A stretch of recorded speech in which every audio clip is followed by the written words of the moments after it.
Is NPR biased? Congressman, I have never seen any instance of political bias determining editorial decisions. No.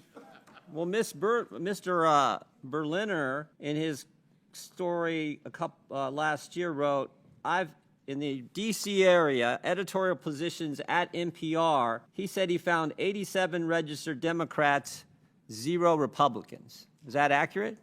We do not track the numbers or the voter registration, but I find that Was award-winning journalist who worked 25 years at NPR, Mr. Berliner, was he lying when he wrote that? I am not.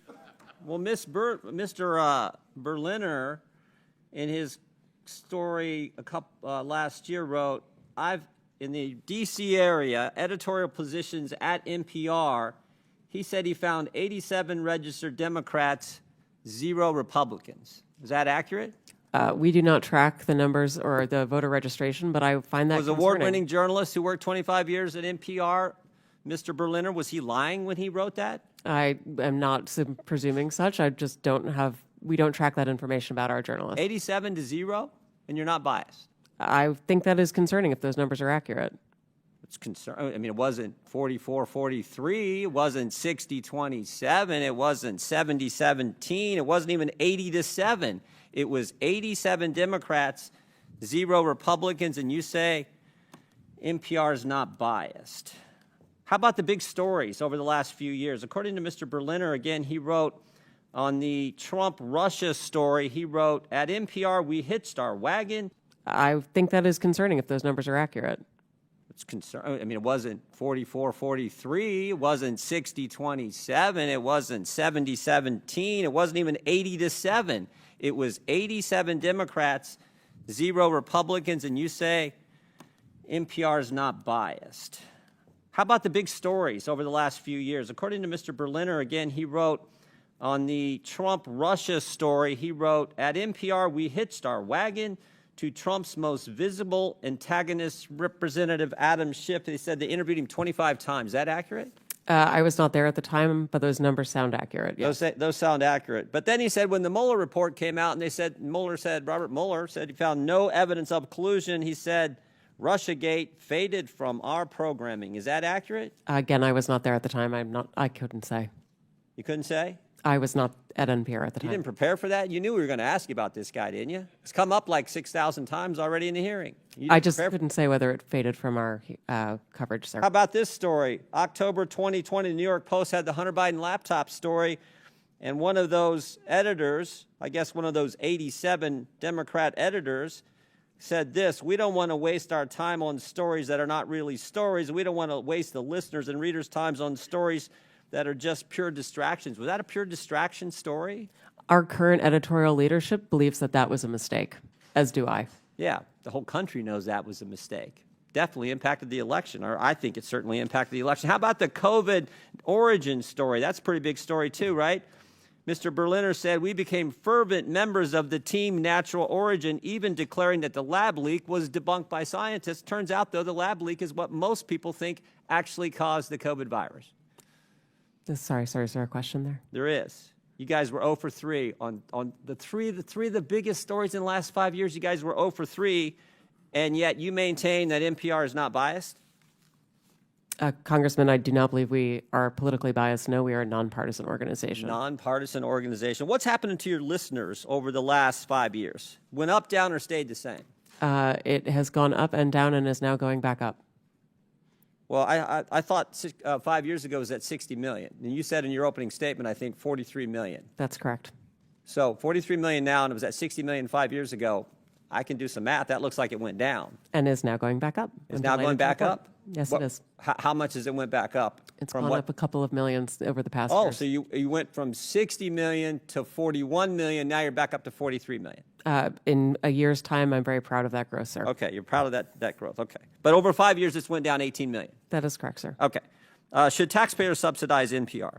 I believe that taxpayers subsidize local stations, sir. That is the vast majority of what I thought you said you got 11 million from Corporation of Public Broadcasting, which is taxpayer funded directly to you, right? That is to support the public and radio then local satellite stations system. get it from the Corporation of Public Broadcasting, right? They get taxpayer 100 money. million that goes to the local 100 million goes to stations, local stations, and then those local stations buy back programming and content from you. So that money goes to the local stations, comes back to you, gets routed through the local stations, all taxpayer money. Those fees are actually based on private donations rather than on federal funding. Well, we all know money's fungible, so some of it gets put in there.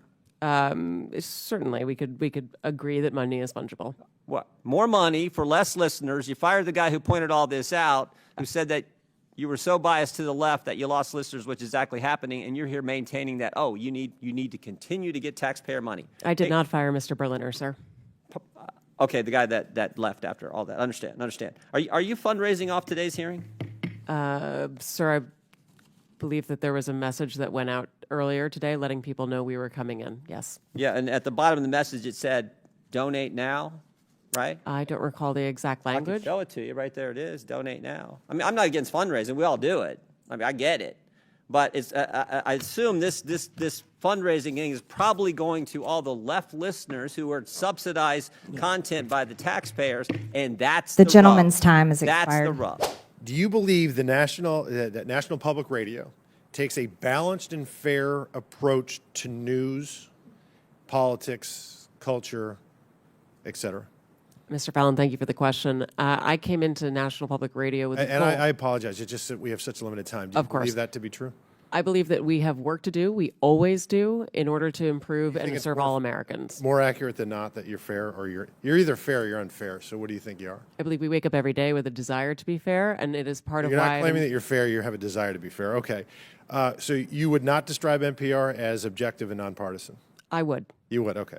Ms. Karger, same question for you. Would you believe the PBS is fair and objective and nonpartisan? Yes. Okay, thank you.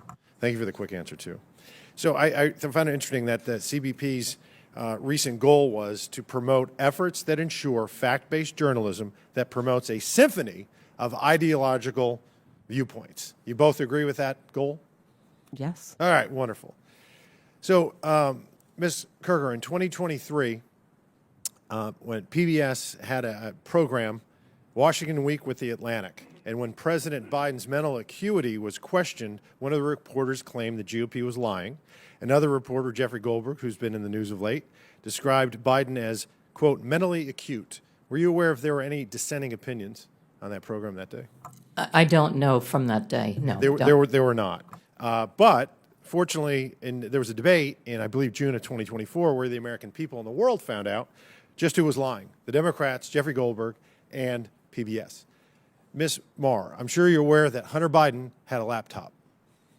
I am, sir. Yes. Okay.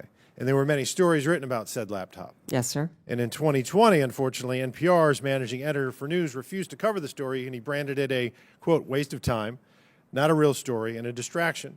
And instead, unfortunately, of NPR investigating, they ran a puff piece that led with, experts say attack on Hunter Biden addiction deepens stigma for millions. It's unfortunate that NPR ignored the Hunter Biden laptop story. But y'all did talk quite a bit about the debunked Russia collusion. Do you know how many times NPR interviewed Adam Schiff about Congressman, collusion? I would love to say that we actually believe we made a mistake on the Hunter Biden laptop story. And I appreciate that. Thank you. How many times did y'all interview Adam Schiff about the Russia collusion? I'm sorry, sir. I don't have that number. It was 25 times. You know how many times NPR interviewed Chairman of this committee, Oversight Committee, Jamie Comer, about the Biden impeachment inquiry for the Hunter Biden tax evasion and illicit business dealings of the Biden family? I'm sorry, sir. I don't know. I believe that's 0, so it's 25-0. Ms. Karger, you're aware there's a political spectrum. It goes all the way from the far right to the far left and everywhere in between.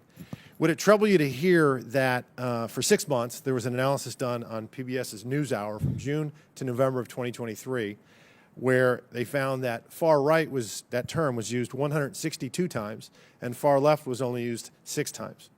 Do you find that troubling? I don't know the study that you're referring to, and I'd be very interested in seeing it and understanding how they came up with those numbers. Media Research Center did a 6-month analysis, and it's not how do you find it. You either say far right or it's terms. Yeah. They use the term far right 162 times, far left 6 times. That's a 96 to 4% skew. You're also aware that you covered the GOP and Democratic national conventions in 2024? Yes, we did. Okay. Interestingly, 72% of the coverage of the GOP convention was negative. 88% of the Democratic convention was positive. Shouldn't be surprising when you have anchors like Amna Noat, who described the Republican rhetoric as, quote, outright racism and, quote, echoing white supremacy. Ms. Mayor, NPR, you believe your reporters are fair? You said they're fair and they're working at it. I believe that they work to be every day, sir. They're non-biased. And yet, you have the voter registration issue. I mean, we're all human beings. We're all going to see through the world through a certain lens. And are you aware of any Republicans, any registered Republicans in your newsroom? I couldn't say registered, but I know we have conservatives in our newsroom, yes. Okay, so the recent registration, when it was looked at, 87 Democrats and 0 Republicans registered. I found that very concerning, Yeah, sir. I would. Not even 40 to 30 or 50 to 20, 87 to 0. But it shouldn't be surprising when their own CEO says things like, I'm so done with late-stage capitalism, or calls the President of the United States a deranged racist sociopath, or that America's addicted to white supremacy. So billions have gone into both of your coffers over the last several decades. And I understand why Democrats on this committee are going to viciously and vehemently defend you all, because you become a propaganda wing of the Democratic Party. 67% of your viewers and listeners identify as Democrat, with only 12% conservative, and you become a sandbox for leftist propagandists to frolic on taxpayer dime and no more. And when you said in the beginning you're going to promote a symphony of ideological viewpoints, yeah, you do. If you're left-leaning, far left, The gentleman's or time has remarkably expired. Marxist, I yield back.